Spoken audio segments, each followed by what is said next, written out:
څنګه چې تاسو وینئ دا موږ سره په دې وخت کې ناظم صاحب ولاړ دی او څنګه متاثرینو چې هر ځای کې دا چندې ټولېږي او دا کېږي نو دوی د خپل طرف نه دا چنده ټولوي نو موږ سره ایمان صاحب هم ولاړ دی او دا ناظم صاحب هم ولاړ دی. جی ناظم صاحب بسم الله الرحمن الرحیم. څنګه چې دا آفت راغلی آفتونه ټول د الله طرفه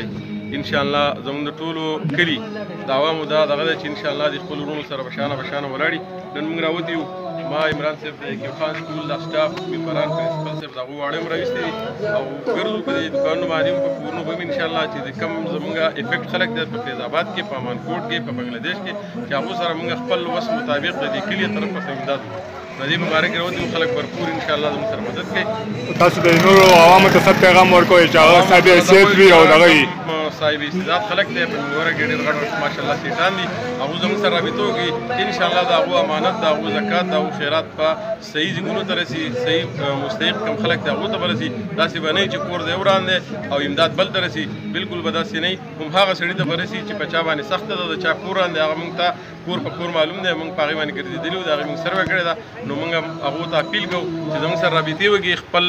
भरपूर مدد زموږ سره وکړي کو هغه د کپړو په شکل کې کو هغه د لوښو په شکل کې کو هغه د فومونو په شکل کې کو هغه د برستنو په شکل کې او یا د نقدو په شکل کې نو موږ د هغو له دا باور ورکوو چې د هغو هر شی چې دی هغه کور ته امانت رسي انشاءالله او د الله نه به سوال کوو چې هغو له د هغې په بدل کې الله پاک اجر ورکړي. امدادونه چې اکثر راشي کم متاثرین چې دی هغو ته نه میلاویږي او کم چې نه متاثرین هغو پکې خپل ځان ویسي بلکل دې په باره کې څه وایي؟ زه په خپله ورون په بحرین کې همدغه شان تاسو چې کومه خبره وکړه په بحرین په بازار کې دېخوا خلک ولاړي امداد چې راشي هغو والي او کم چې متاثر دي هغو ته نه رسي. خو موږ چې کوم راوتي یو دا سټاف ته را سره دا واړه دي زموږ به انشاءالله عهد دی چې موږ دغه کورونه بلکل معلوم دي په ورځ موږ هلته موجود وو د هغو سره یو خټې پاکې کړي نو موږ دغه کورونه معلوم دي موږ به هغه کورونو ته انشاءالله رسو. داسې به بلکل نه کېږي چې د روډ نه بره سړي ته امداد یا میلاو شي یا هغه زموږ سره رابطه وکړي چې موږ امداد راکړه بلکل به داسې نه چې چا نقصان شوی دی کم کور خراب شوی دی چا باندې سخته ده انشاءالله هغه ته به موږ رسو انشاءالله.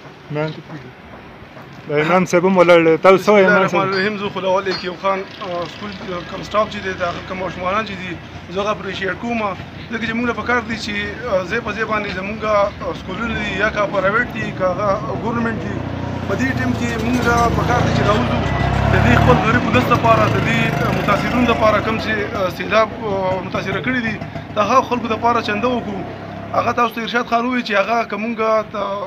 نقدو په شکل کې که د کپړې په شکل کې که د فوم په شکل کې خو هغه انتهایي زیات متاثره شوي دي هغو په رزق پورې اریان دي ځای په ځای باندې خلک لګیا دي خپلې پیسې ډسټریبیوټ کوي راټولوي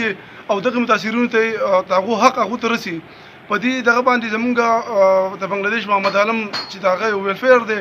هغه باقاعده لګیا دی په هر متاثرین کور دپاره هغو کورونه وپېکیجونه تقسیم کړل نو دا یوازې فرض د هغو دا زموږ تقریبا د هر مسلمان فرض دی چې موږ په دې کې خپله حصه والو په دې کې خپله حصه واچوو.